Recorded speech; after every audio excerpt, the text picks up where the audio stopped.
There's a reason why it's the First Amendment.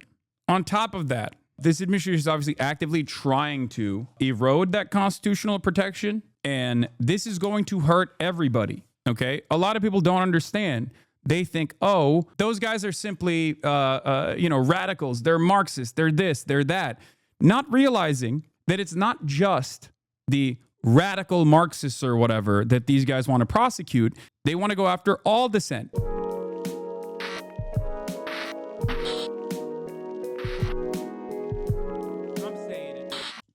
Anyway, let's get to Donald Trump potentially arresting me. Not over the dog thing, but over Probably Antifa. Some of the people I know, some of the people I dine with.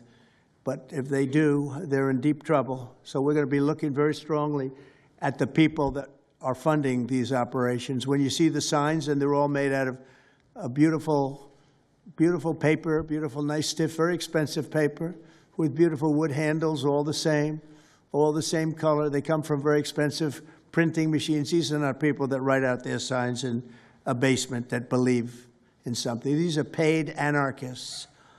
At least 3 of these courageous... I forgot to blast off. Andy Ngo has been repeatedly beaten by Antifa thugs for his work in cruel...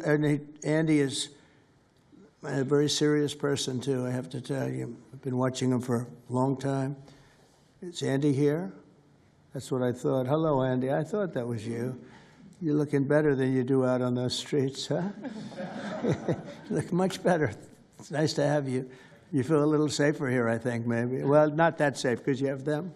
You have to worry about that.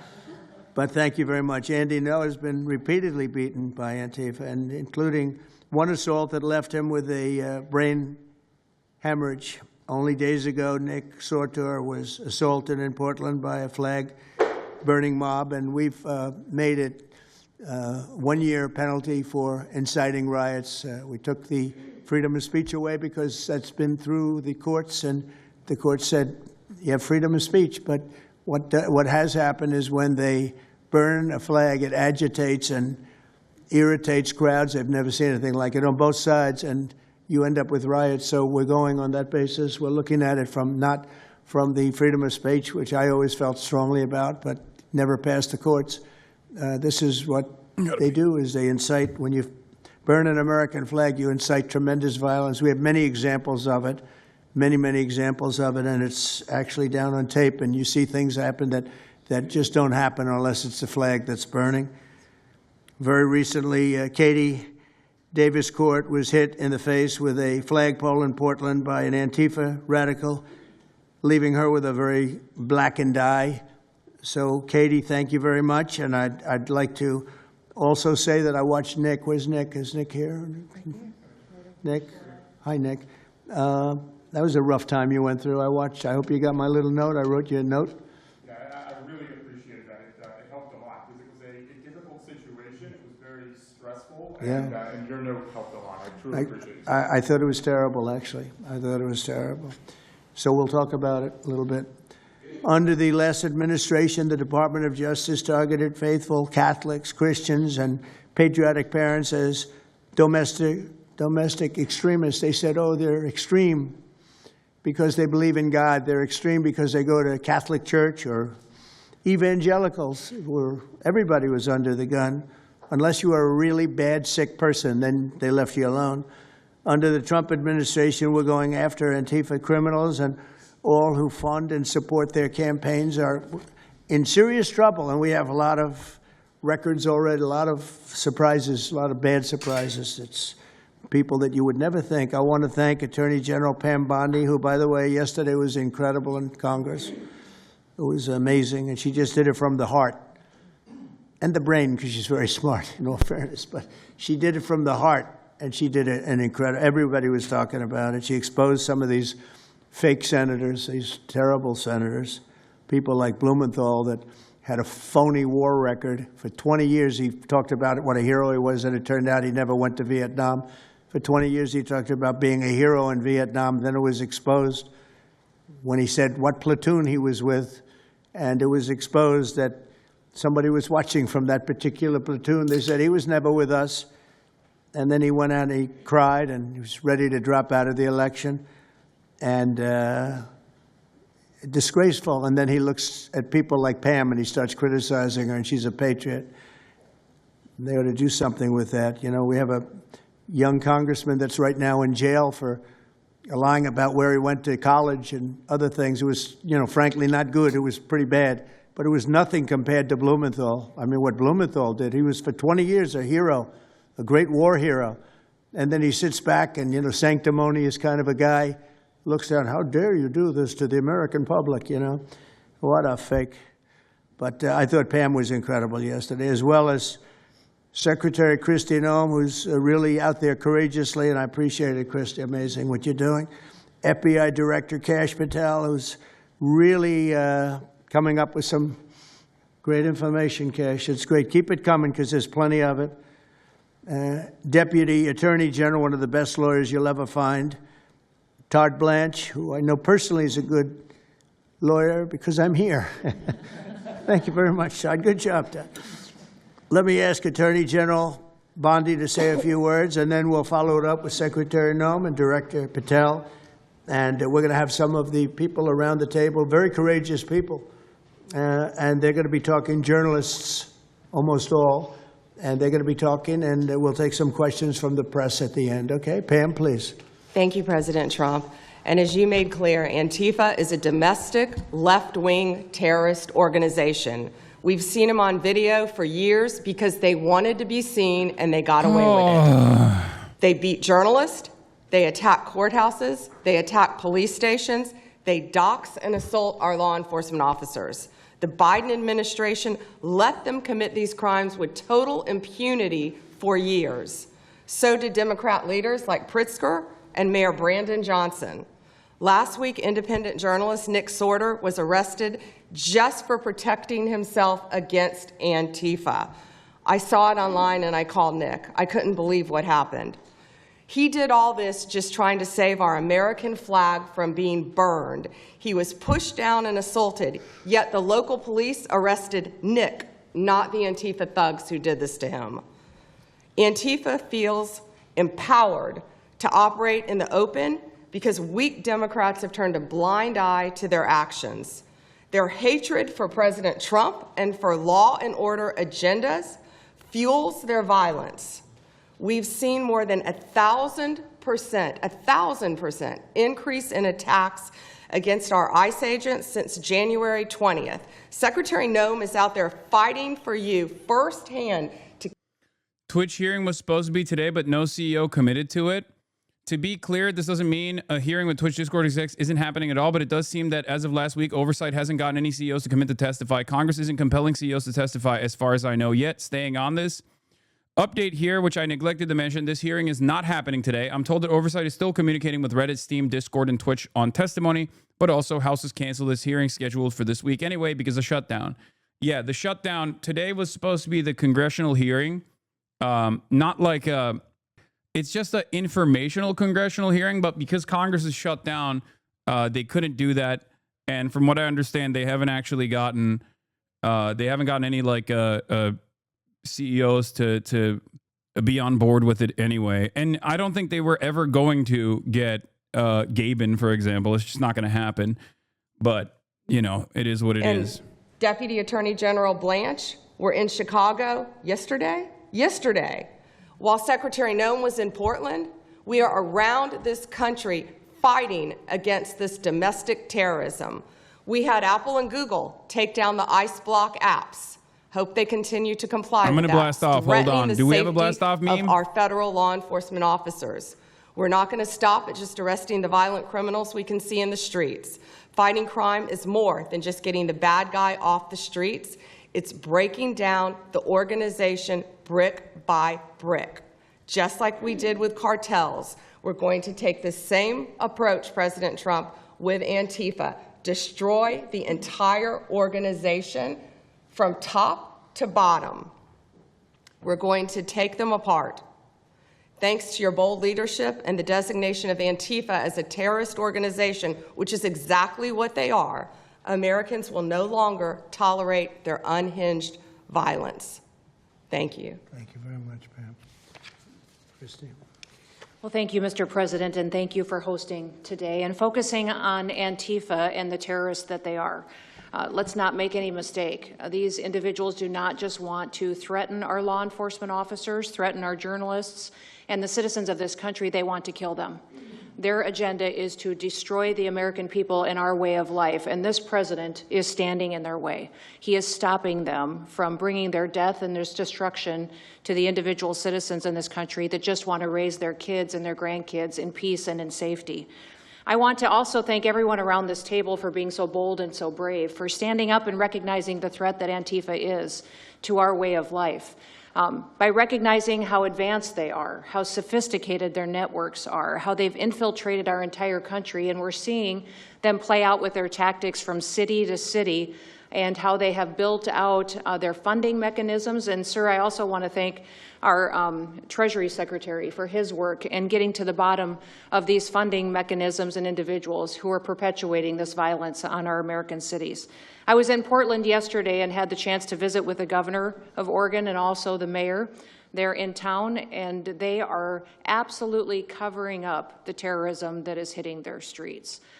While you talked about some of the stories of our ICE agents, our Border Patrol agents, how they have been attacked, how they have been shot at, injured, the damage that they've done, these leaders in these local cities, along with Pritzker and Johnson, ignore what's going on, or, sir, they're helping Antifa cover it up.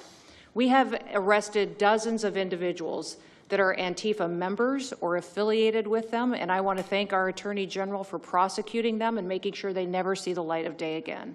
They have been so bold in making sure we're bringing those individuals to justice. One of the individuals we arrested recently in Portland was the girlfriend of one of the founders of Antifa, and that we are hoping that as we go after her, what are we talking about, man? The girlfriend of the founder of Antifa. About the network and how we can root them out and eliminate them from the existence. What is a founder of American society. Antifa? I want to thank the new journalists here today for telling their stories. You're a and for loser if being you just able shot and your willing dog. to You go could be to the streets and Secretary of to the Department of cover Homeland what's Security. It's happening true. here in America. Many times the legacy media has looked the other way, refused to tell the stories. The networks have not really focused on what this is and what damage it is doing to our country, and how this network of Antifa is just as sophisticated as MS-13, as TDA, as ISIS, as Hezbollah, as Hamas, as all of them. They are just as dangerous. They have an agenda to destroy us, just like the other terrorists we've dealt with for many, many years. And today is the day that we have a president that won't tolerate it and will stand up and fight for the American people. So thank you for being here, for being so bold, and for standing in the gap at such a time as this. It will matter. It will make a difference, and your life will be one of significance because of what you've done today. So with that, God bless you, and thank you, Mr. President. Thank you very much. Thank you. Cash, please. Thank you, Mr. President. Mr. President, the American people gave you a sweeping mandate in your victory in this election cycle, and they demanded safety and security for our citizens. And your administration, with your leadership, has provided us with the resources that we need, which is a whole-of-government approach to go after criminals absolutely everywhere, not just outside of this country, but within this country. And that takes a whole-of-government approach. The interagency seated up here with the Department of Homeland Security, our Attorney General, our Deputy Attorney General, and your White House staffers, including Stephen Miller's leadership, has allowed us to go out there and map out these networks. What we are doing at the FBI is simple. It does not require rocket science. We are following the money. Money never lies. And that's what it's going to take to bring down this network of organized criminal thugs, gangbangers, and yes, domestic terrorists, because that's what they are. They are harming everyday citizens in every single one of our communities. And the folks you see here on the right and left, they're some of the bravest men and women we have today. They're reporting the stories live time because the mainstream media won't cover it. They're putting their lives on the line. They're standing up for the flag. The least we can do is stand up for them. So you have my thanks. I read more of your stories than I do theirs because you guys are putting out the truth. And we deserve a country where you are protected as equally as they are. We, in this FBI, will go after with the criminals with a vengeance. We will not rest until we find every single seed, money, donor, organization, and funding mechanism that we have. And I want to echo the Secretary's comments on Scott Bessent, who's allowing us to map out these networks through their financial criminal activities, which has been going on for decades. And I would like to remind the American public, they built this disease temple. Bro, their criminal activities that they're talking about is directly constitutionally protected expressions like political expressions. Okay? I just want you to understand that there is no circumstance where they are allowed to do this. Okay? Technically, if we're abiding by the constitutional protections set forth, the First Amendment is supposed to protect. The First Amendment is supposed to protect people from this kind of government overreach. In the United States of America, the federal government, or any sort of government really, is not allowed to monitor, or not monitor necessarily, but like just to compel your speech, your political expressions. And I mean, like, we have a maximalist position on this, okay? With the exception of like harm, immediate harm, whether it be threats or whether it be, I guess, like inciting a riot or something along those lines. Even then, it's like, given the First Amendment's protection is so high, like you have to clear a very, very, very high bar. You know, yelling fire in a crowded theater is the exemption that people use. The First Amendment itself, for the record, for those who don't understand it, is not a law.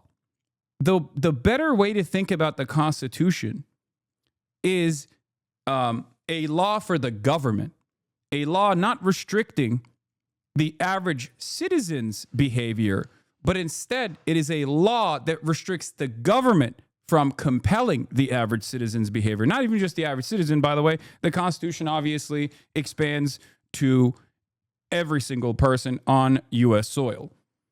Persons is the specific terminology that the founders, the framers used, okay? The Constitution is a government document that is supposed to have limits to what the government can do. It's not about limiting what the regular people can do. It's about limiting the government. It was not a good night for me. Let's just say that. It was not fun sitting in that jail, but I'm glad to see what has come of it. They brought this Tim Pool guy, by the way, Nick Sorter, because he got arrested for, like, I think beating on someone. DHS agents that I didn't even know existed until I went there and went to that ICE facility. And the morale is at an all-time high. It is so exciting to see these guys know now that they have the backing of the Secretary, the DOJ, as well as the President of the United States, and they are there to do their job. They are going to fulfill this mission and deport these violent criminals. I believe one of the ones that I did a ride-along with Secretary Noem yesterday, President Trump, and there was a pedophile that had come into the country 5 times over the past 7 years. 7 years, and apparently under the Biden regime, that was just allowed to happen. That was fine, no problem. It's concerning to me that you're seeing the Portland Police Department, as well as the governor of Oregon, and the mayor, of course, coming out and running defense for pedophiles that have entered the country illegally 5 times. It's crazy. I'm glad it's taking a front row seat in the media. And, you know, they're being forced to talk about it in reality because, you know, we're the ones that were on the ground. We're the ones that are actually reporting what's going on. And you know, much of the legacy media has been either ignoring it or covering for Antifa for years now. So thank you guys so much for taking this seriously. And President Trump, you mentioned that flag. So remember, you put out a truth right after That's right. I saw that.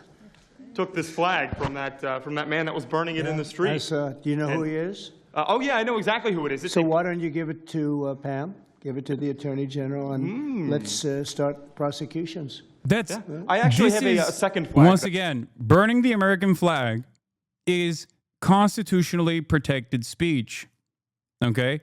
And the Supreme Court has actually defended this constitutionally protected speech, just so you understand. President Trump, after that happened to Nick, I called Harmeet Dillon, and we opened a pattern and practice investigation into the Portland police, very publicly, as to how they let this happen. Thank you, sir.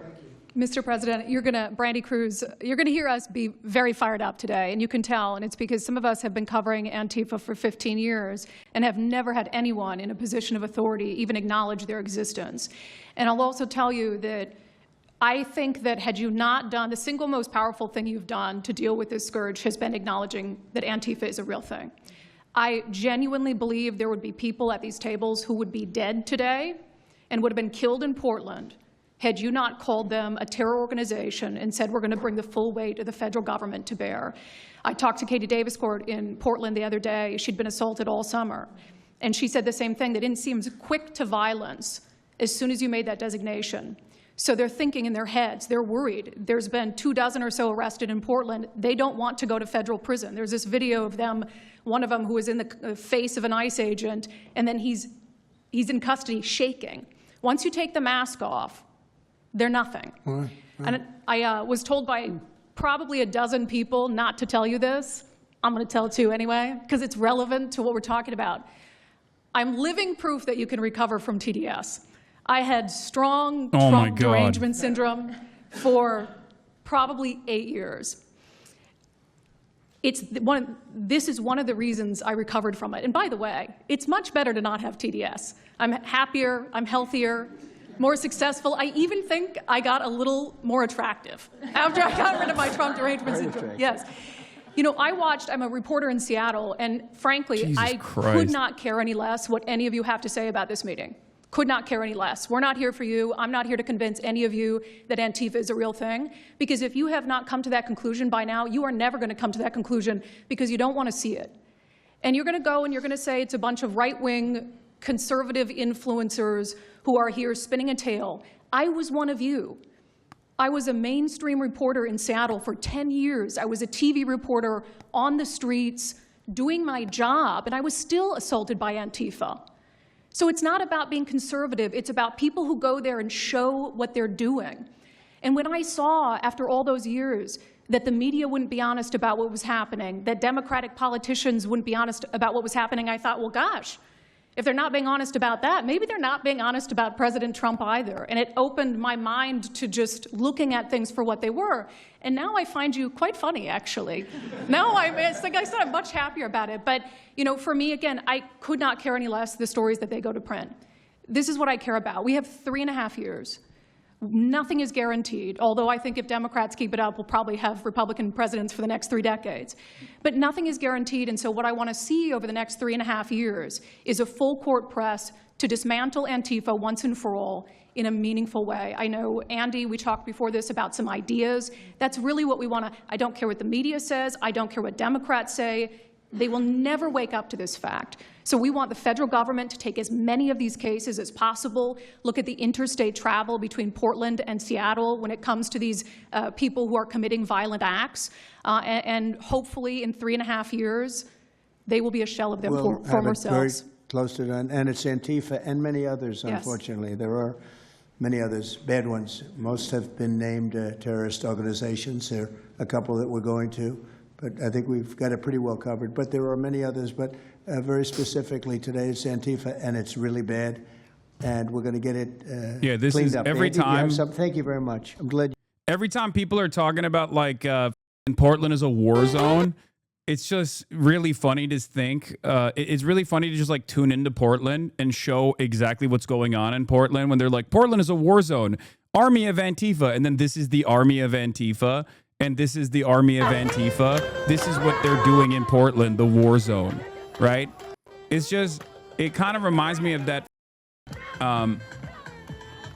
It kind of reminds me of that Amon animations where, like, in real time, as Ethan was like talking about how I'm like this dangerous neo-Nazi terrorist or whatever, and then you tune in and it's like me and Maya, and I'm explaining to her like what docking is.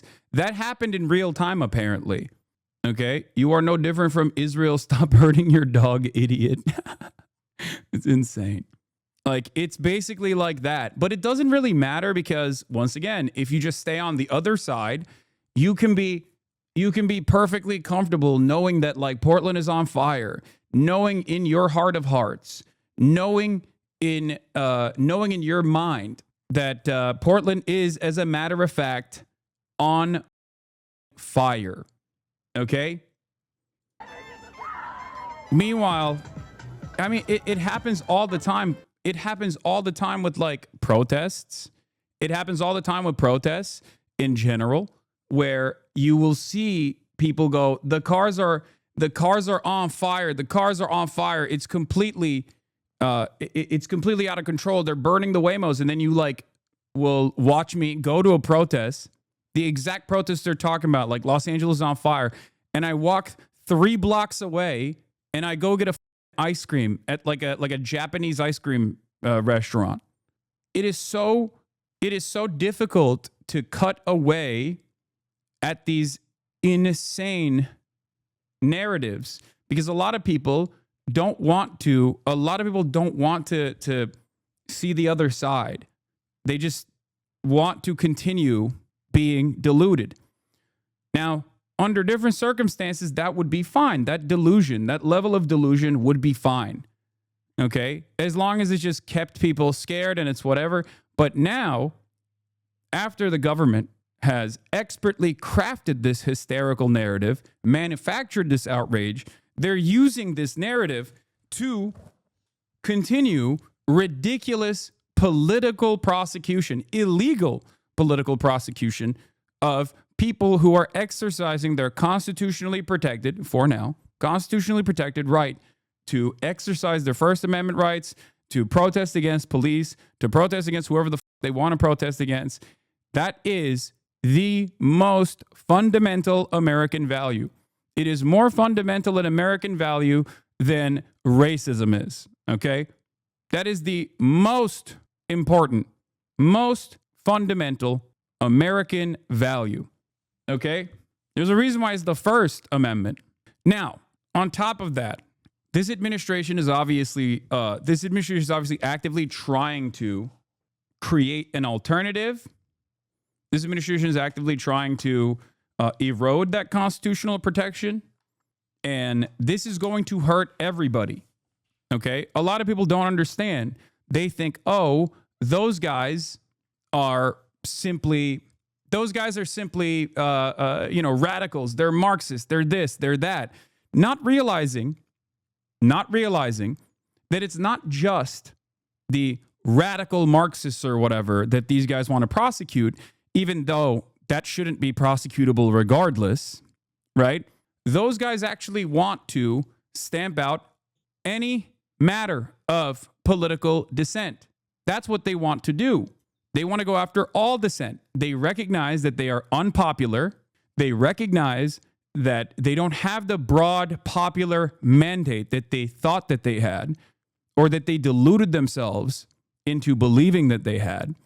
So now the only alternative at a time when there is an unprecedented wave of unpopularity, the only thing that they can do is basically force the issue. If you can't become popular with your policies, then you just make it so that it's illegal to demonstrate how unpopular you are, to demonstrate against the administration. That's precisely what's going on. The governor, and she acts like everything is totally normal. There's nothing wrong. It's almost like, are you waking up from a dream or something? You see it on your network. You see it all over the place. And it's so bad. It's so crazy. It's like the movies you see for the kids, I guess not only the kids, adults also, where you have these bombed out cities and these bombed out people. It's like worse than that. I don't think they could make a movie as bad. And then the governor will get up and say, I don't know why they're coming here. It's such a wonderful place. And the amazing thing is the people want us to be there. The people, when they get the real people that live there, many of them have left, but the real people want us to be. The same thing in Chicago. So they've had 60, 70 murders over a short period of time. Murders, people that got shot. They've had hundreds of people shot. And then a guy like Pritzker, or this low IQ mayor, gets up. I mean, he got up. He's got a 5% approval rating. How does he still have support for the people enforcing Trump's ridiculous orders? I mean, a lot of people in that position, a lot of people in the role of the police or even in the military are obviously used to just following orders no matter how silly it is, right? Because the organizational unit revolves around breaking your autonomy down and making you a part of like a larger structure. It's so you become more compliant when people give you orders. That's at the heart of how the military operates. And it can be quite rewarding as well for a lot of people. It can be rewarding for a lot of people who don't have that kind of structure in their lives, right? And need that kind of structure in their lives.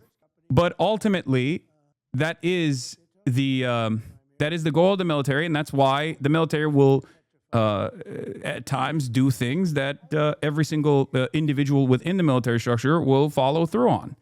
It's organizational obedience. I believe they're scared. They're actually frightened for their lives. Jack, please say a few words. Mr. President, thank you so much for having us here today and holding this roundtable. Antifa is real. Antifa has been around in various iterations for almost 100 years in some instances, going back to the Weimar Republic in Germany. And it's now been just under 1 month since we saw a far leftist murder Charlie Kirk, and we saw thousands upon thousands of people, other far leftists and people in positions of authority, people like nurses and pilots and doctors and HR departments, celebrating the death and the murder of Charlie Kirk. This sickness that's out there is absolutely real. And Mr. President, thank you for mentioning the fact that one of the bullet casings read, "Hey fascist," catch on it. One of the other bullet casings right next to that had Bella Ciao written on it. Now, Bella Ciao is a song that is known in Antifa circles as the international anthem of Antifa. And all of us around this room that have studied Antifa, we're very familiar with these symbols. And Mr. President, I think the situation is getting worse. When you look at people like Luigi Maggioni in his 20s, Thomas Matthew Crooks, of course, who took a shot at you, sir, the ICE shooter in Dallas, and now this Tyler Robinson, we're starting to see a pattern of more and more murderous violence. And this same violence is not just random. It is targeted assassinations, which are getting worse. And every single one of us in this room that goes out there, and obviously you as well, sir, and all the staff, we are now under that threat every single day. And working there at Turning Point USA, and I've spent just about the last month out there in Phoenix with Erica, with the family, with the team.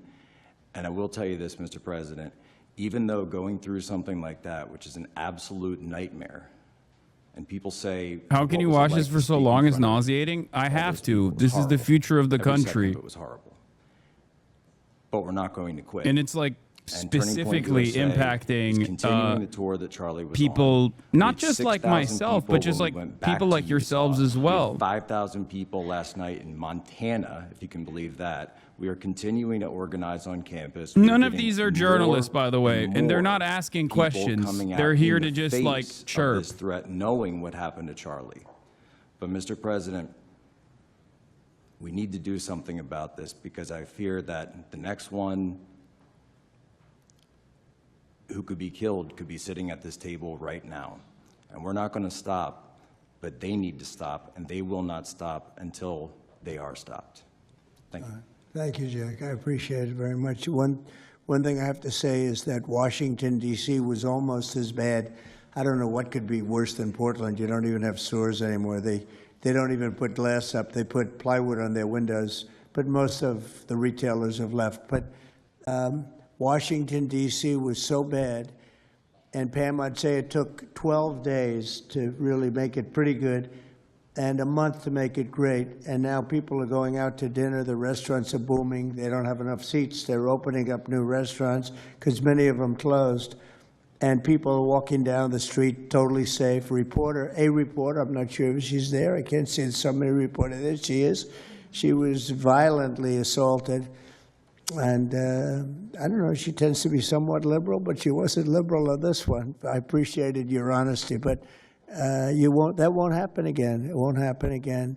You're lucky you're alive, frankly, with what happened. I know exactly what took place. So Washington, D.C., our capital, we thought we'd start there appropriately, and it's safe, and people are so happy. They're so happy. and now it's a couple of months. I went to dinner there. I felt totally safe. I gave a press conference right in the middle of the street, which I don't think Secret Service was thrilled about. But, you know, I'll tell you what, I wouldn't have wanted to do it 6 months ago. It's incredible what happened. Now we're in Memphis. As you know, we're having a great impact in Memphis. It's been only a week, but it's, Cash, I hear it's been amazing what's happening there, just very early. But you take a look at D.C. and you take a look at some of the other. We've had a big impact there. What we haven't said, because Pritzker said, well, crime is going down in Chicago. Well, 5 months ago, Cash went to Chicago with a lot of FBI agents just to prepare it so that we went in with, I guess you could call it a surge, call it whatever you want, but would be even more effective. And we're going to be doing that, and very, very strongly doing that, because Chicago is a very unsafe city. It's a great city. The head of the Union Pacific Railroad said, sir, please save Chicago. It's a great city. It can be saved. Other cities are gone. I mean, they're lost. They can get better, but they're just totally. Really, they've been so decimated. But I'm so proud of what they've done so quickly in D.C., and it's taking place quickly in Memphis, where we were asked to go by the mayor and by the governor. And it's really incredible what we can do and how fast we can do it. Let's go for two more. Would you like to go? And then Katie, you'll go. Okay, please. Yeah, thank you, Mr. President, for having us here. And not to sound like a broken record, but it needs to be said that Antifa is real. Yeah. It's real. It's a threat. I just saw them last weekend over in Portland while they're causing mayhem over there.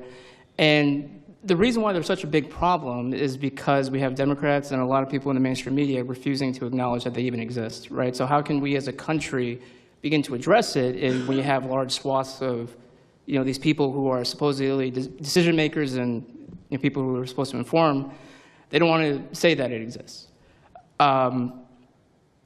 Because the common argument is like, well, they're not a real organization because there's no national leadership, they don't have a national headquarters, so how can law enforcement go after a group that doesn't exist like that? Well, law enforcement goes after criminal groups that organize to rob banks or do smash and grabs. They don't have a registered LLC. They don't have official membership cards. They don't have, a business address. But law enforcement still goes after them because they're working as a group. These people don't just show up, randomly at the same time. It's because anti-fascism is not an organization. It is an action. Okay? You miss when Jack Posobiec said Antifa has been doing terrorism since the Weimar Republic when they were fighting actual Nazis. These people think opposing Hitler was terrorism. I know, because they're Nazis. And that's the only reason why you would criminalize anti-fascist protests. The only reason why you would ever turn around and criminalize anti-fascist protests is if you are a fascist. Antifa is not an organized unit, okay? Anti-fascism is an action. Anti-fascism is a principled action, okay? If you call out someone being racist, you can consider that anti-fascist action in that moment. If you go out and you counter-protest against fascist protesting, that's anti-fascist action, okay? There is no, Antifa headquarters. There is no getting together and rounding up the troops and then deciding that we are going to operate in an organized capacity to go and do anti-fascist mobilization. It doesn't work that way. And not only does it not work that way, but even if it did, even if there was an Antifa organization, okay, even if there was a centralized anti-fascist organization, it would still be constitutionally protected, okay? The American Constitution as it stands currently does not have any domestic terrorism tools that they can use to prosecute people who are individuals who are getting together and gathering together and doing acts of political expression. Okay, yet the Trump administration is trying to change that. Now, this is such a maximalist position that you can literally have the Patriot Prayer and the 3%ers and the Oath Keepers and things of that nature actually participate in mass demonstrations around the country, okay? That is the reason, because the First Amendment makes it so that as long as you are not directly engaging in some kind of violent or some kind of criminal action, then you can't prosecute them. He said the government goes after orgs that rob banks. I guess that means all banks are safe now. There's a difference, right? There's a difference there. That is a criminal element getting together to do a crime. It is, as of now, not a crime to protest. Thank you. That's the point, right? It is a crime to try and rob a bank. It is a crime to successfully rob a bank. It's even a crime to attempt to rob a bank.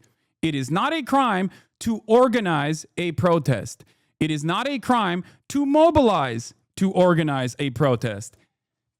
Is it not only not a crime, it's a right. It is a constitutionally protected right. There is no constitutionally protected right to robbing a bank. There is, however, a constitutionally protected right to organize a protest. Okay? It is ridiculous. Do it because it's an important topic, it's an important issue. The American people deserve to know what's happening in these chaotic situations, and we're more than happy to do it. So thank you, sir. Great job. Thank you very much. Katie, please. Hi, Mr. President. It is an honor being here today, and I first wanted to start by thanking you guys for designating Antifa a terrorist group. It's exactly what this group is. It's a long time coming. I'm an investigative journalist from Seattle. I work for the Post Millennial alongside Andy No and Jack Posobiec.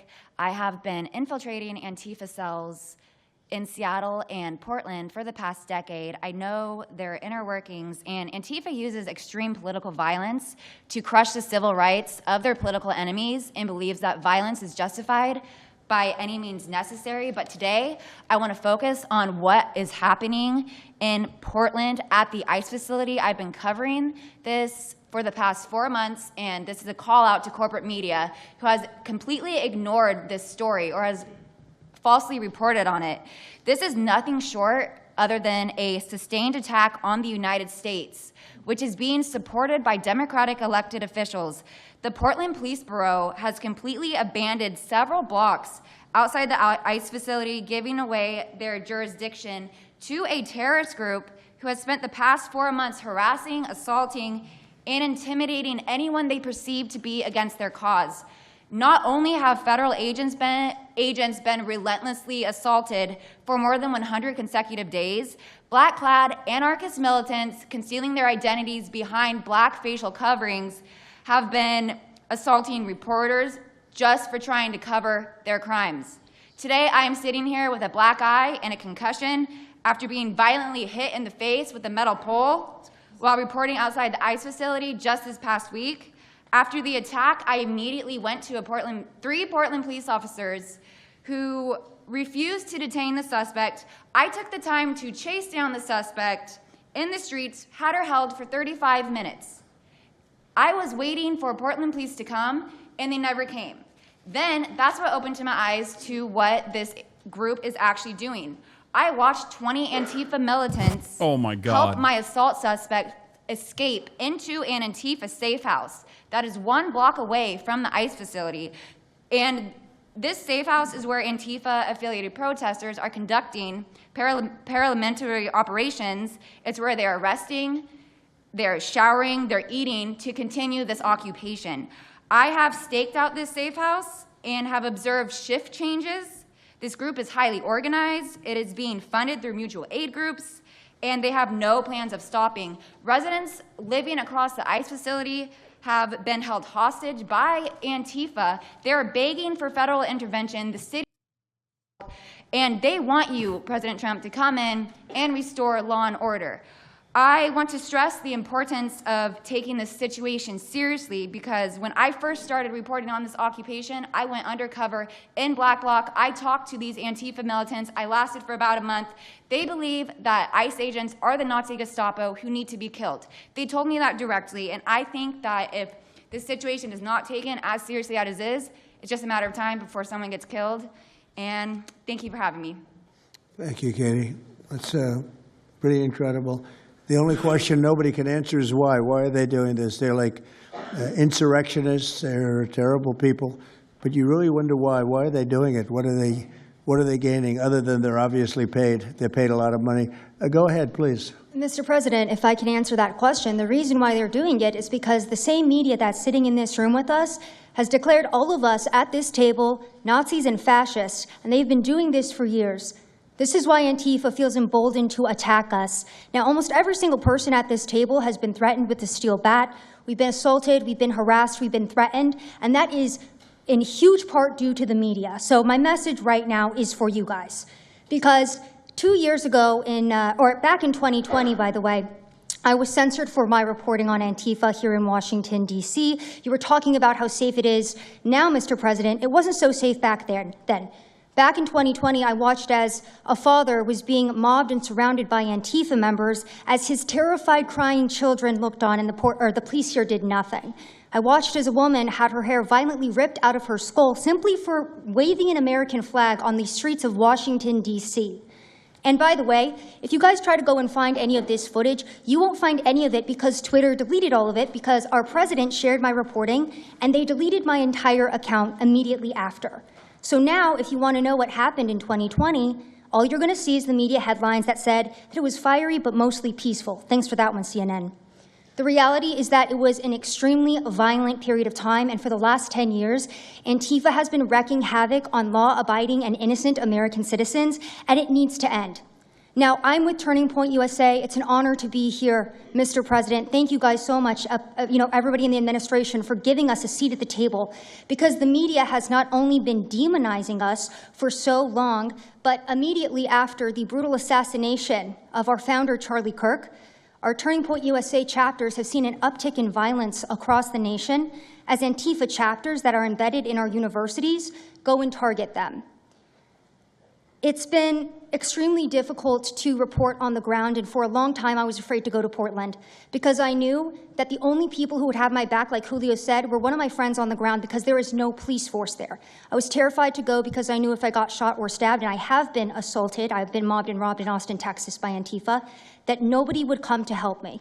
So my plea to the entire administration, especially to the DOJ, is every single radical left-winger who is in front of the ICE facility in Chicago, in New York, in Portland, please make sure that you use the full force of the law to come after each and every single one of them, because it is us being soft on left-wing violence that has fomented all of the terror that we have seen in this country, and it is the left wing getting away time and time again with assaulting law-abiding American citizens that has led us to this place. So, is this level of dick sucking allowed on television? Yes. And also, what's really remarkable about this particular type of dick sucking is that it's happening while the government is shut down. This is what they're predisposed with. The government's shut down, and what these guys are doing, instead of like trying to address that, instead of, I don't know, offering people additional funds, offering people additional subsidies so they can continue paying their unimaginably expensive healthcare premiums, but at least like manage it to a certain degree, because that's what the government is shut down over, for the record. Instead of coming to terms with that and then taking a fat dub, you know what I mean? Because Donald Trump could just easily be like, that's right, I love healthcare. Democrats hate healthcare. That's why we're doing healthcare. And then said, we're doing Trump care. I'm calling it Trump care, right? If he actually wasn't such a empty suit that is a servant of capital, that's what he would do. If he was truly the populist leader, that's what he would do. If he truly cared about even like advancing a nationalist project, like doing a nationalist project, he would offer at least like his base some treats. And I don't mean just treats necessarily, but I mean he would offer his base something like some kind of financial leg up at a time when people are experiencing unprecedented levels of this affordability crisis. That's where we're at. He's not doing that, and instead he's just offering the base red meat like Soros this. Network, the Open Society Network, its other funding networks, the Arabella funding network, the Tides funding network, Neville Roy Singham and his network, Foreign Cash. And it's also big left-wing funders. Some of them are not citizens of this country. Mr. Hans-Jörg Wyss of Switzerland, They're pouring money into this entire ecosystem. And so I want to share 3 money facts with you about what we call Riot Inc. Number 1, like any corporation, Riot Inc. has many divisions. It doesn't just have the Antifa boots on the ground division. It has PR divisions. It has marketing divisions. It has a very well-funded legal division to get these boots on the ground back on the streets as quickly as possible. But it does have those investors that I mentioned. Number 2, we have identified dozens of radical organizations, not just the decentralized Antifa organizations, but dozens of radical organizations that have received more than $100 million from the Riot Inc. investors. These would be the lawyer groups. These would be the groups that what they're talking about here is like bail funds, right?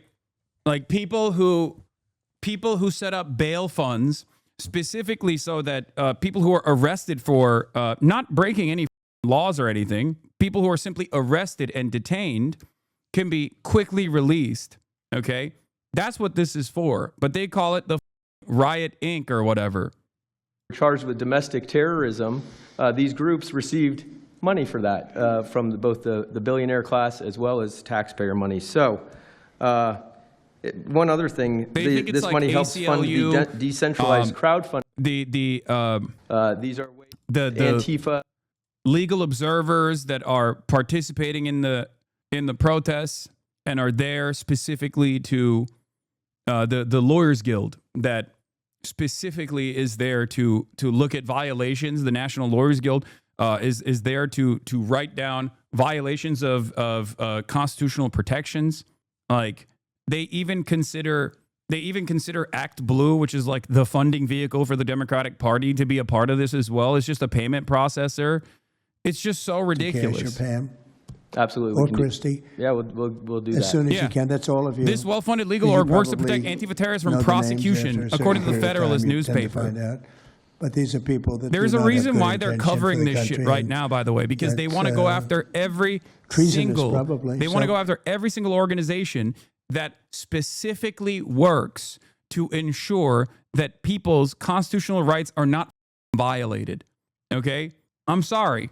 If it walks like a duck, it quacks like a duck, it's probably not a cow.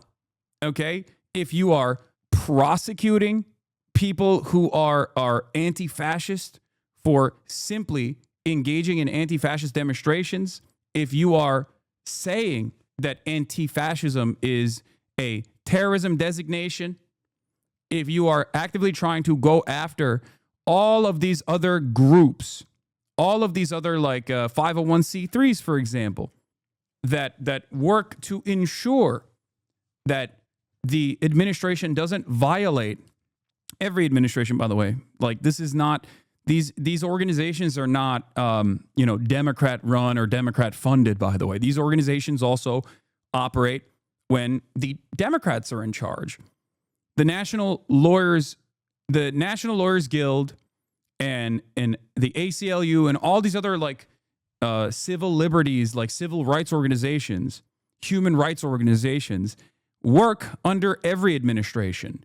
They're agnostic. They're not specifically working when Republicans are in charge or anything like that. They were literally there when protests were happening on college campuses and the Biden administration was in charge and people were getting packed up. 3,500 people got arrested on college campuses for protesting against Israel. They were there. They're there to protect civil liberties for all Americans. Okay?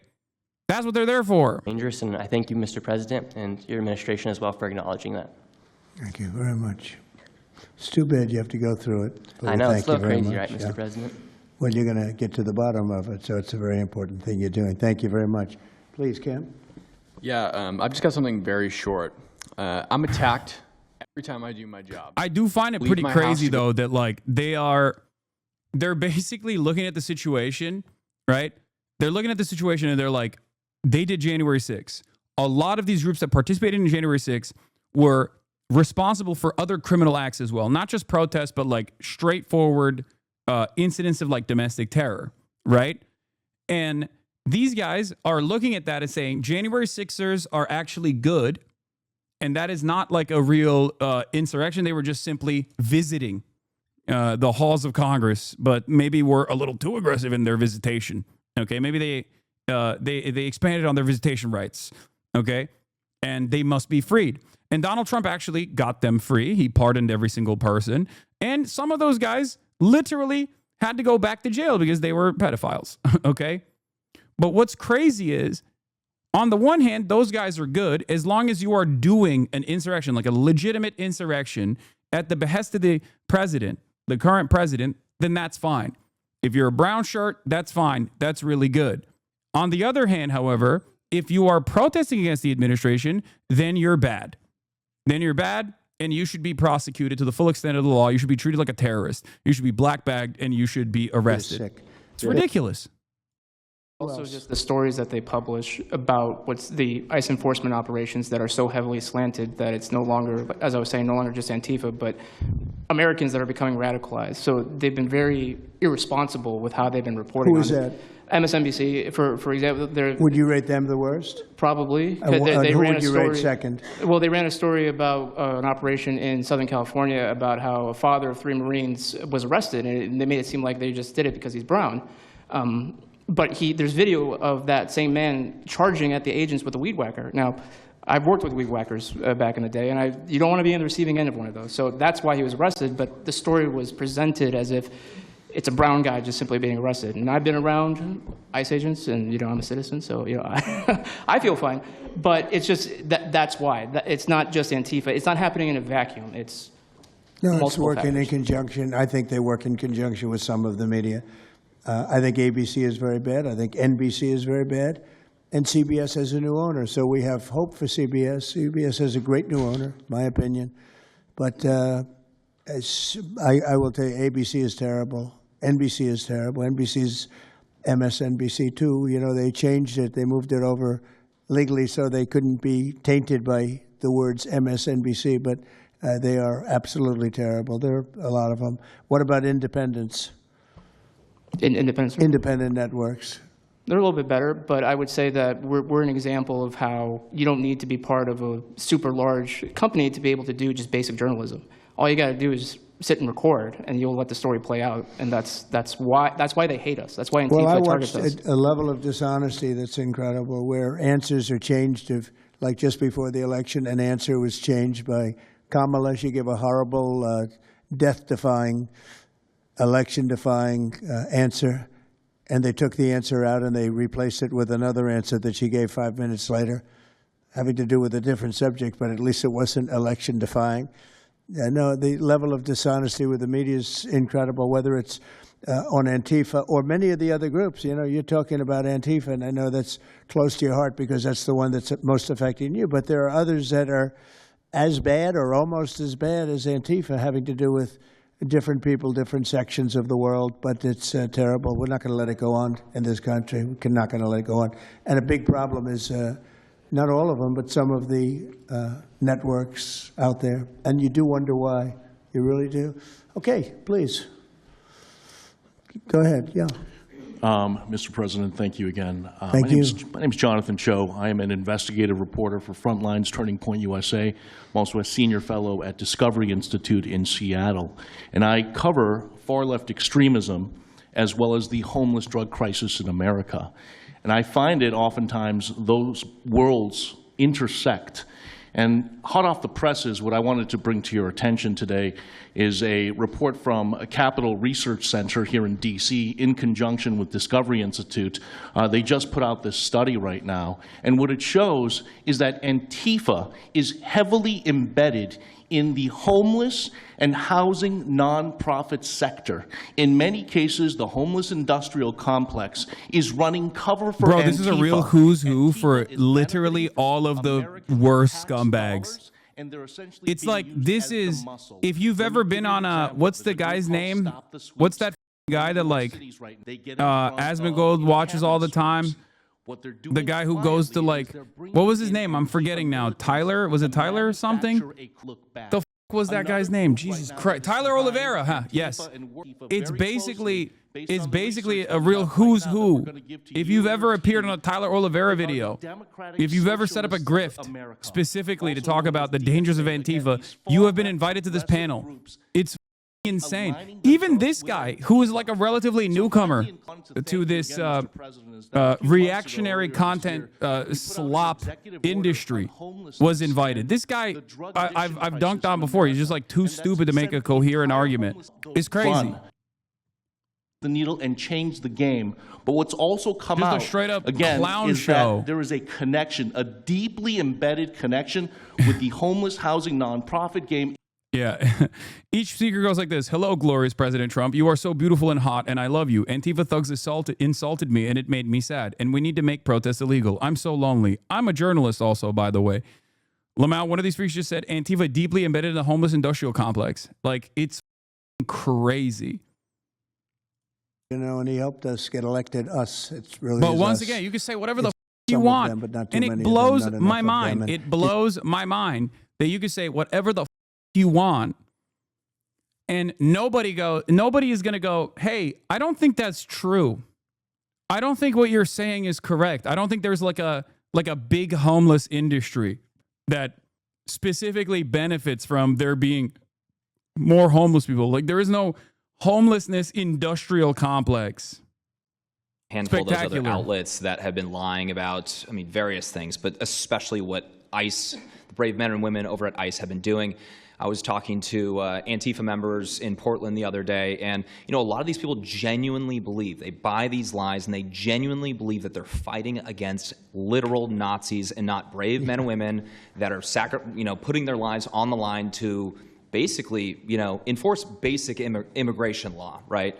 That everyone seemed to agree with up until maybe a few years ago, a handful of years ago. So once again, thank you so much for having me. My name is James Klug. While my primary job is traveling around the country, having conversations with Americans about various political topics and issues, I have had a lot of run-ins with Antifa over the last 5 years. And I do think that Antifa is a primary reason why many conservatives are afraid to go out and protest and make their voices heard and maybe bring friends and family to a demonstration and exercise their First Amendment right, because they are literally deathly afraid. And I talk to these people all the time. They're afraid of militants showing up in black bloc and hurting them and their families. And, I've personally witnessed Antifa assaulting hundreds of police officers. I've witnessed them firebombing police departments and federal property. I've witnessed them making death threats against federal agents, police officers, journalists. I think I've witnessed every single person here, maybe not personally, but I've seen them get, hunted down and attacked. And so, that's an incredible this is a group claim. that is responsible for a good percentage, if not a majority, of the violent riots in 2021 and 2020, when Democrat mayors had a kind of a hands-off approach with these left-wing militants. Just as a quick reminder for everybody, we're talking about dozens of murders that happened. We probably in watched those a video riots. with We're all of talking these about guys. Billions of dollars of damage to These property and is a real communities who's all over who of some of the country. We're talking worst about thousands out there. injuries. So this isn't just like some little thing that they're, they punch a journalist here and there. No, they're responsible for a lot of damage and a lot of people that have, unfortunately died and basically suppressing people's voices, And so what I did want to talk about is to get this footage, almost every single person in the room here, to get this footage, you have to go undercover because you are at risk of being beaten or worse. You have to go undercover. You have to film low-key to capture them committing crimes. This is stuff that the mainstream media was not doing and has not been doing. They'll show when Antifa is maybe, it's a little bit more peaceful, and they'll show when it's more mellow, but they'll remove the cameras when things get violent and it's actually dangerous to be here. And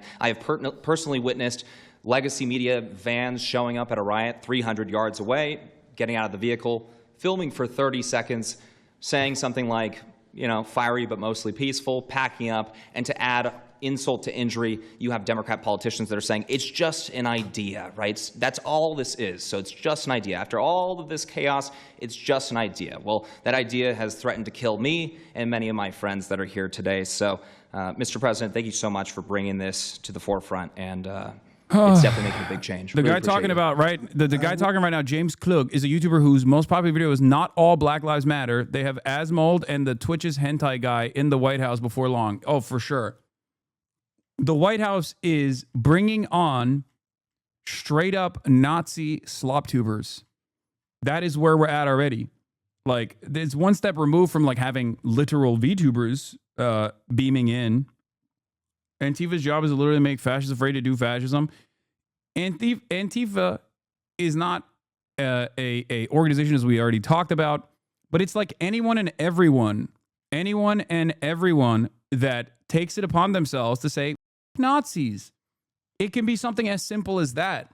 And that's precisely the reason why everyone is technically liable for prosecution. Thing is Antifa, or someone has a patch that says Antifa. It doesn't matter. You know, did they assault someone? Did they assault a federal agent? Were they engaged in rioting? What is it? And so they're always using that, oh, well, they don't call themselves Antifa, even though some of them literally do. It's called Rose City Antifa. How long has it been around in Portland, Andy? Since 2007. They call themselves Antifa. In Seattle, I was outside the federal building, and they were yelling, there's no police here, this is Antifa land. And then at the same time, Democrats, like our governor, oh, Antifa is an idea. But yeah, I think Antifa can overlap with a lot of other entities and organizations. Okay, very good. Thank you. You know, President Trump, I just wanted to add this real quick, because you were asking which mainstream media outlet is the worst. What I think, it's any of them that decided to call Kilmar Abrego Garcia Maryland Dad. Because when I'm out there on the street talking to these people, there it is. They call it Maryland Dad. This is not about like addressing a serious threat. This is about forcing this administration down your throat to say anyone and everyone that has ever criticized the administration or saw like the humanity of a random migrant that the admin decided was actually a scary MS-13 terrorist, you're going to get prosecuted. It's because these guys can't cope with the reality that they're like their narratives are not working. Their narratives, in spite of no adequate counter messaging operation coming from the Democrats, is still not reaching a broad enough base of support. So they just have to turn around and say, all right, well, if you don't fuck with us, then you're going to jail. That's what Trump it is. Going to come and this help is straight up prosecuting discontent. Oh, you don't think I'm cool? You're going to jail. It's simultaneously fascist, but it's also childish, you know? It's also childish, if that makes sense. Off by these rioters, children crying because they, can't sleep at night and they're scared of all the noise outside, and they can't leave. They can't. I mean, they got a lease. You can't just leave. These people aren't wealthy individuals, and that's one of the major problems here. And these people are afraid to come out and speak out. And they're getting no help from their government at all. They've been begging for the noise ordinance to be enforced outside of their apartment complex for months now, and the city of Portland has ignored them every single time. The victims are, as I said, they're afraid, but the governments aren't doing anything because they want to spite the administration. It's all political. And the politicians make you feel like you're foolish, like there's something wrong. Like, how could President Trump be saying that about Chicago? And yet the night before you see that, 11 people were shot, 5 people died, and you have him talking about like it's a wonderful situation. They make you feel guilty. And a lot of people don't get over that. They just don't get over it. I think they convince the people. Do wealthy people leave too or not? Places like Portland, are the wealthy people leaving? People that can leave, are they leaving? I think that they're moving to the areas that have been gentrified. I mean, the Oregon governor, when she was saying, we don't need Trump here, she's walking around. It's a very tight shot, if you notice that. And she said, Portland's just fine. Look at me. And they'll focus on the couple areas of Portland that are very nice. Well, she was saying that, and there were explosions in the background. Yeah. I mean, there was a reason they cropped it in. Explosions in the background. So anybody have anything else to say over here?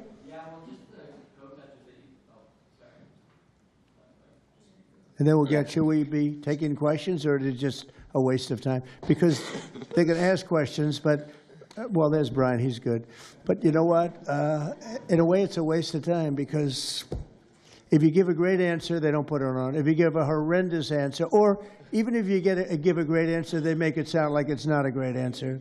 They're very dishonest. Go ahead, Nick. Yeah, and I think part of that dishonesty comes from what they see. For instance, I've never been asked to go on any other show besides Fox News. My clips go viral everywhere, but they've never even asked, like CNN's never asked, MSNBC's never asked. And a lot of times when I go to hotels, I'll stay and I'll watch like MSNBC. Fortunately, their ratings are terrible. Dude. You see? No, this is literally, I'm not popular. Why am I not popular? Please arrest these people. They've made me feel bad, and they don't use my clips. Job. Yeah, and it's not hard to show what's going on these days. You literally have an iPhone and you can post it on X. They don't believe in the star system, you know. It's just one of those things, right? Okay, Nick, you finished, Nick? Yeah, Are thank you you very finished, much. Nick? Oh my Good God. job. Thank you very much. Even Well, he you've been said, through hell. even I he's tell like, you all that, right, but enough, you're Nick. Really incredible patriots, incredible people. Go ahead, please, Brian. Brian, go ahead. I'm so thankful for each and every one of you here right now, and I'm very grateful that my network, Real America's Voice, has partnered up with many of you. Jack is so big, you have a show on a network. Many of you, Savannah, have appeared on a network as well, so thank you for being here. My question is this: in terms of following the money, I would just notify that the city of Austin is cleared to vote tomorrow to basically waive a $120,000 fee so that a No Kings, basically an anti-Trump rally, can occur in their city. They're bypassing the fees, rolling it to the taxpayers. So my question is to you: what can the people of Austin, Texas do right now to make sure that their tax dollars don't fund a No Kings anti-Trump rally coming up? Well, you just tell me. I would love to do something about that. You know, bring a lawsuit, do something. You know, the best thing you can do is have honest elections, because the elections are totally rigged in so many of these places. You know, you take a look. The people, they're all loving you. They can't breathe. They love so much, every one of them. You don't see one negative. Then all of a sudden you lose the election by 20 points. The elections are so rigged, and we proved that in 2020 more than any other time. But even the last election, there were areas that I won by much more. We won in a landslide, but I actually won in more of a landslide than we thought. I said, you got to get out, make it too big to rig. And fortunately, the people made it too big to rig. They tried. But the biggest thing you can do is have honest elections. You know, if you don't have, and you need great media. You need borders. Wait. You need borders. You need honest media. You need honest elections, and you have a great country, and you need all three of them. Yeah, go ahead. Lieutenant had ties to all these radical groups that you talked about inside here, so thank you for removing I would like you to make a big deal, though, if they're waiving a fee, but I guarantee they wouldn't waive it if it was it's not Trump. If it were a conservative rally, they wouldn't be waiving it. So maybe you can look into that, Pam. Todd? Mr. President. That sounds like one for Todd, Pam. Go ahead, Todd. Good luck. There's proof that Antifa actually infiltrated on. What network? Oh my God. It's an Arabic network based in Riyadh in Saudi Arabia. But I am before in Pula today. Mr. President, you said that you might go to the Middle East on Sunday. Do you mean Egypt and Israel? And would you consider going to Gaza to see what things are on the ground? I would. I might do that. I may do that. We haven't decided exactly. I'll be going to Egypt most likely. That's where everybody is gathered right now, and we appreciate that very much. But I'll be making the rounds, as the expression goes. I probably will. Mr. President. Go ahead. Just to clarify, you said you might go to Gaza. You're saying that's the first topic. I'm representing the TV pool, but I'm with NBC, sir. That's too bad. Okay. Well, just to clarify, you said you might go to Gaza, and then the second question I had earlier today, you said the mayor of Chicago and the governor of Illinois should be jailed. Have you asked the Justice Department to look at possible charges? No, I've seen what the. And when you have a group of people where the police call off the safety for ICE officials, I've understood that, and I've read it today in numerous journals, that that's illegal. What they did is I guess it was ICE, Christie, right? They were under threat, and the police were helping beautifully, and it was fine. And then all of a sudden, a woman was on the line saying, "Everybody, move back, get out." And they were given an order by the second person in the police department, and the governor knew about it, the mayor knew about it. I understand that's a criminal offense. Do you want to comment? MAGA on that, manufacturers AI slop Yes, videos. sir, we're Oh seeing my that kind of God, pattern happen with local we're law not going to enforcement make and it. state We're law not going to make it. We're not going to make it. We're not going to make it. We're not going to make it. These are the things that your parents who have no capacity to understand AI from like real videos are watching all over Facebook. This was one of the major problems. This was one of the major problems that I brought up with AI and having more and more bots pollute more and more chatbots pollute every single social media outlet. Every single social media platform is now polluted with these bots, and they just like deploy them in a unidirectional manner. Whenever there's an issue, they can just do this now.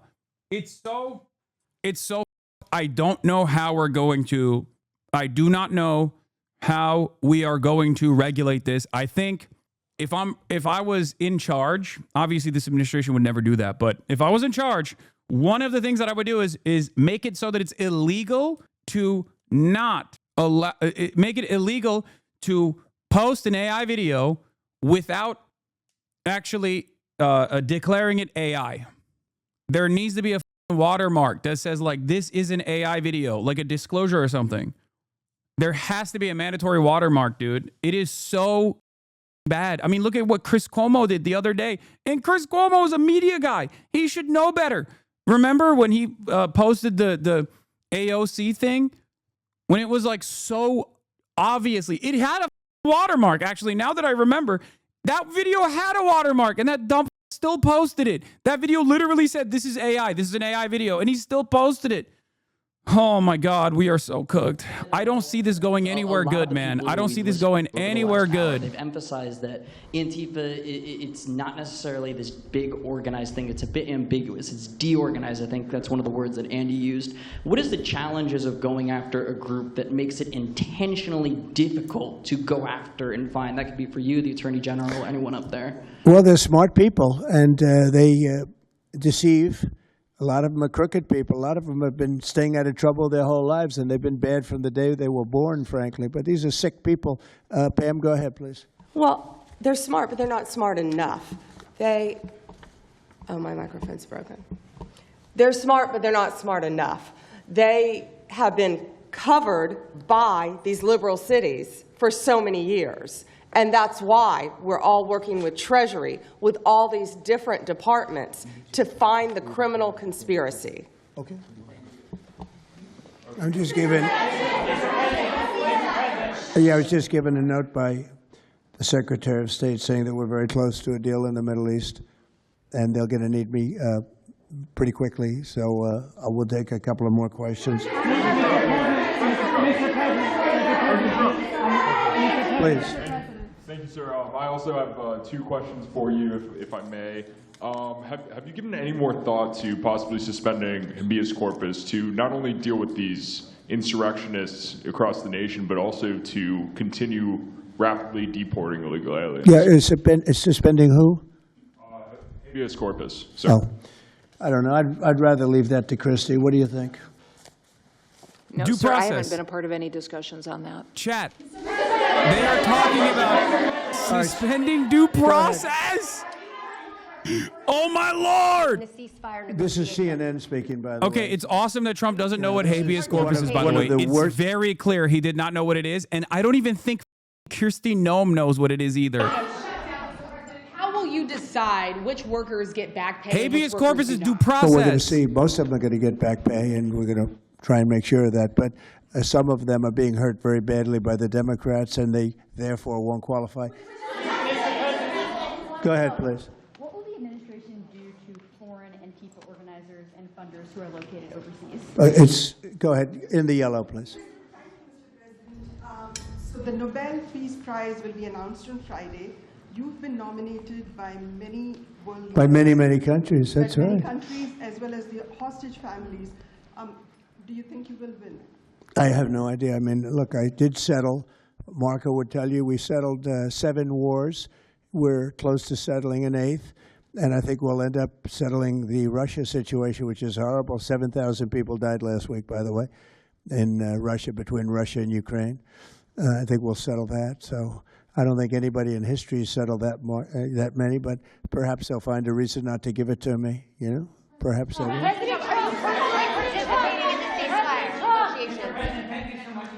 Thank you. Going to the shutdown quickly, what is your position on the extension of health care subsidies, which is what Democrats are asking for? Well, all I want to do is very simple. I want to get the country open, and then we're going to discuss that. And we'd like to, Obamacare is a horrible mess, and it has been from the beginning. We want to make it better, stronger, even if it costs more money, we want to make it better. The Democrats want to make it worse. The Democrats want to approve health care for illegals coming into our country, many of them coming in from prisons and mental institutions and drug dealers. They want to give them health care. We don't want that for our people because that's going to destroy the health care that we already have. We'd like to make Obamacare better for people, less expensive and better health care. Yes, ma'am. Mr. President, I'm wondering if you've been briefed on the organization and funding of Antifa, and if so, what have you learned? I have been, and they have pretty good knowledge, but they're going to have a very good knowledge. And I really ask these very brave patriots that we're surrounded with today to let us know, because I think you probably have some pretty good ideas. And even if you're not sure, let us know and we'll figure it out, okay? If you could do that.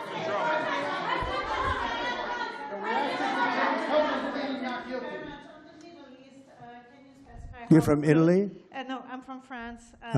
Can you specify how close we are to the deal? Would that be announced today, tomorrow? And do you want to see the hostages released before you travel to the region? No, I think I'll probably go maybe before the hostages are released or shortly thereafter, pretty much shortly thereafter. Yeah, please. Participating in these negotiations. Go ahead. Who are you with? Who are you with? The Center Square. I had the honor of asking you originally if you would designate Antifa a terror organization. And I stand here before you today, and I'm echoing what Andy said over here. Are you going to work with your administration as the Secretary of State's here? Are you going to work with your administration to designate it a foreign terror organization? You mean a terror? Antifa? A foreign terror organization. Well, has that been done?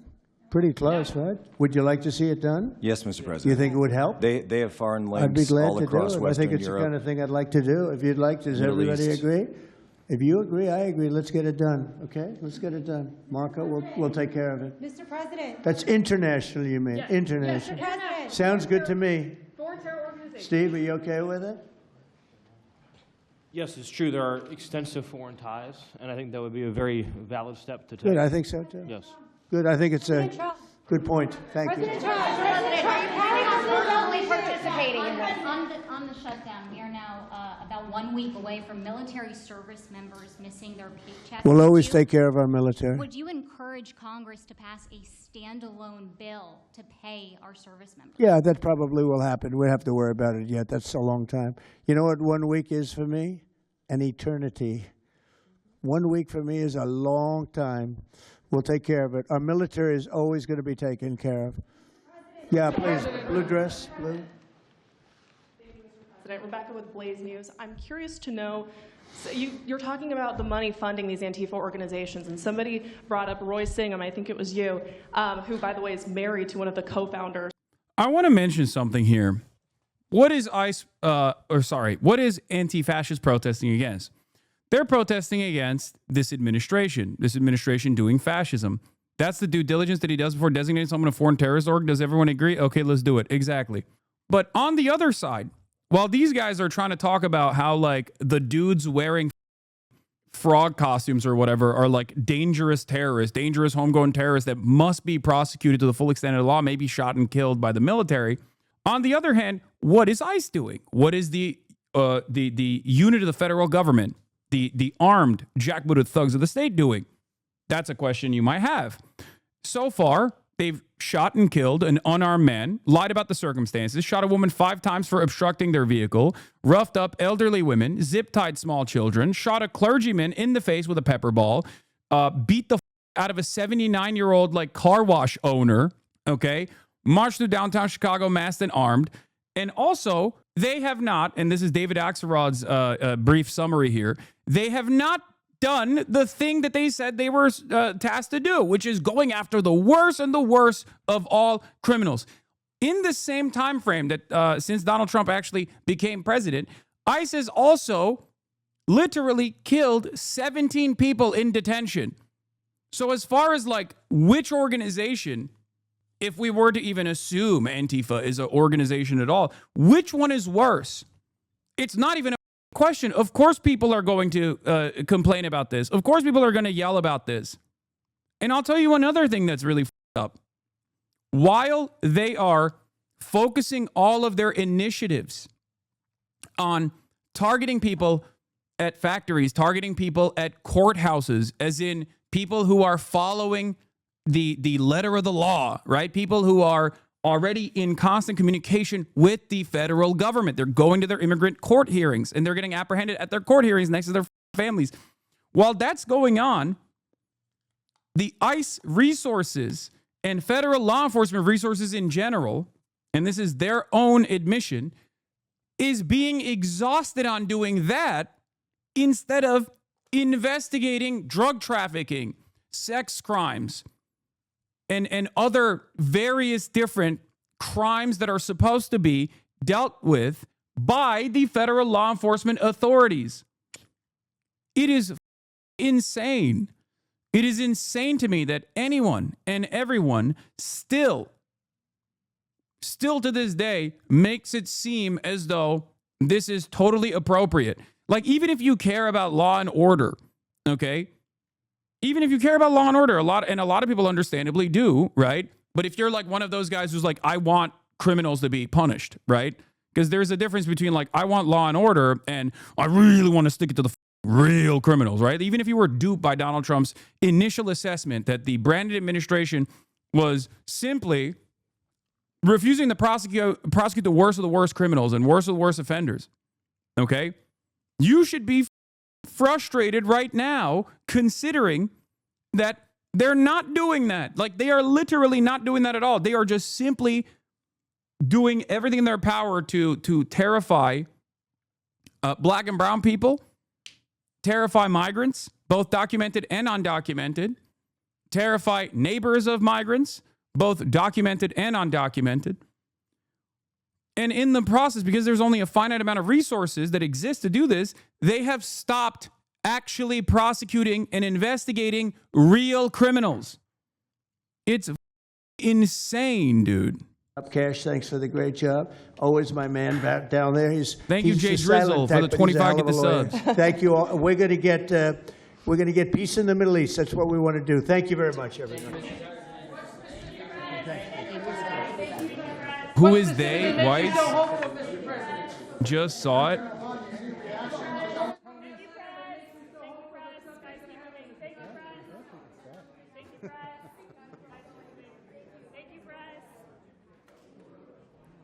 Anyway, I honestly feel like the moral majority is just jealous of a stronger family values of immigrant families, and no one can change my mind. No, it's just like it's fear. It's pure. It's not even fear. It's just pure hysteria, right?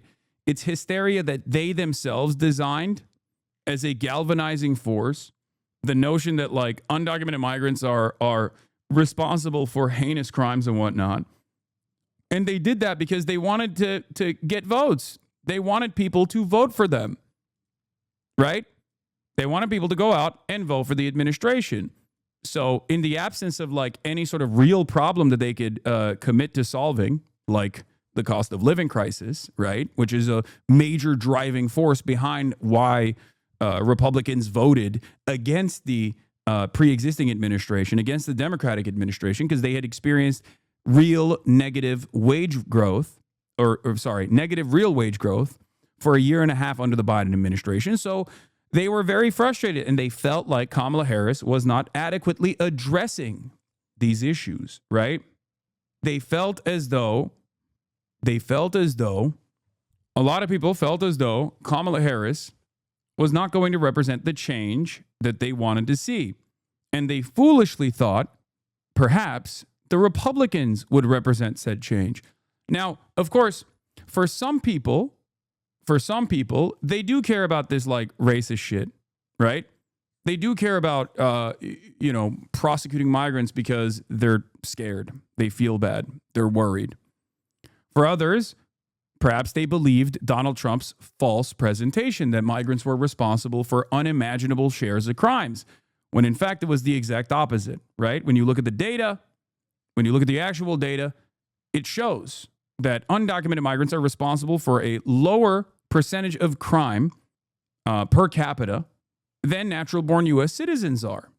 Significantly lower, especially if you factor in documented and undocumented migrants together, because these guys are also, remember, going after documented migrants as well. They're not just going after undocumented migrants. It is magnitudes lower, as a matter of fact. So they pay, the undocumented migrants and documented migrants alike pay taxes. They do not receive anything in return for said taxes that they pay. They work for pennies on the dollar. They work tirelessly. And then instead of getting their documentation cleared, because that's simply what this is. These people are not committing heinous crimes. They are simply not getting the proper documentation. They're not getting the proper paperwork cleared. Instead of expeditiously offering them the proper paperwork that they deserve to have to work freely on U.S. soil, right? The Trump administration has decided to punish these people. The Trump administration has decided to punish people just as pawns. They have decided to punish people specifically. What is this? Oh, the Stephen Miller sparked suspicion after glitch on CNN when he mentioned plenary authority. So what was that? What the was that? Because that clip was very weird.